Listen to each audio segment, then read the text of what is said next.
To me, all movement towards knowing yourself or awakening, let's say, is a symptom of that awakening. So all desire to pick up a practice, to go and sit in satsang, to receive transmission, to meditate, to all of this, from my point of view, is a symptom of consciousness waking up to itself.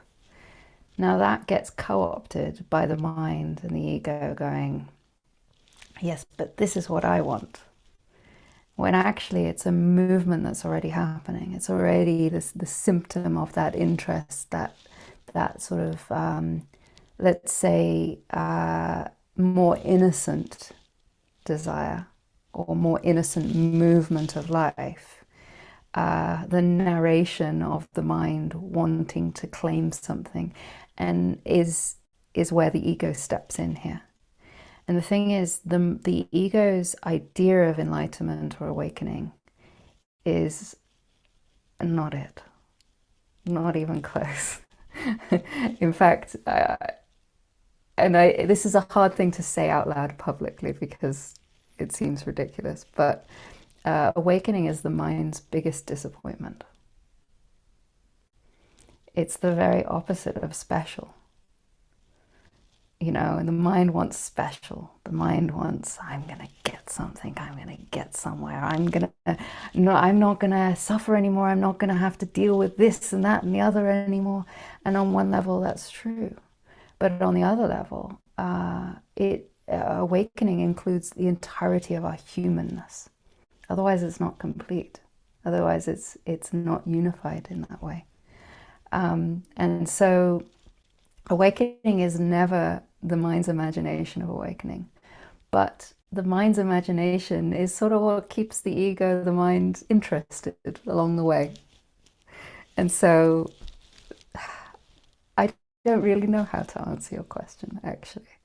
Desire to me is no problem. The attachment of needing that desire to be fulfilled causes suffering. But the desire, in terms of the bigger picture of seeing that there's no free will, even desire is an unfolding, arising bubble in consciousness. And in that way is the symptom that's keeping us on the path of consciousness waking up to itself. The thoughts or the steam off the top, the ego's idea of awakening, the ego's idea of achieving something and goals and all of this, to me, is just steam off the top.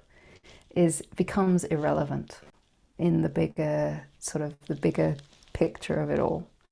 Eventually, it becomes irrelevant. If that's what keeps you on the straight and narrow for now, it's okay.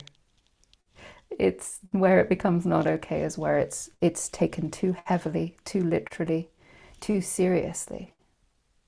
Then when something else happens, then we suffer.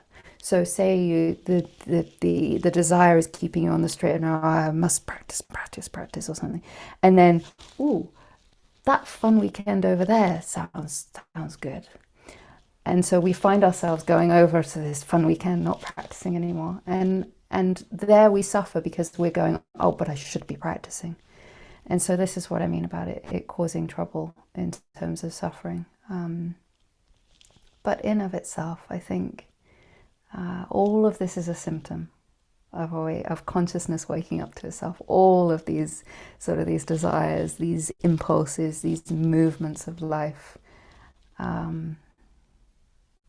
eventually it's seen that it was all just life putting one foot in front of another.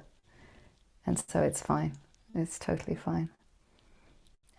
My indicator, I would say, is the lightness, the innocence that is felt when it becomes heavy, when it becomes sticky, when it becomes serious, like, oh, I've got to do this, I've got, that then there may be some tweaking that's helpful to see that actually maybe I've got a little bit too much of a belief that I am doing this, that I am in charge, that I am in control. And I'm talking about small I here. But if that's the route we have to go down in order to see that, oh, that's not where it's at, again, how can I say that that's wrong? Sometimes we have to go down a seeming dead end that shows us or reveals to us that that was never the way it was. When we start to see our life movements as symptoms of what life is trying to show us, it becomes a lot easier to be with what is, even to be with the uncomfortableness of the moment if there's something difficult there.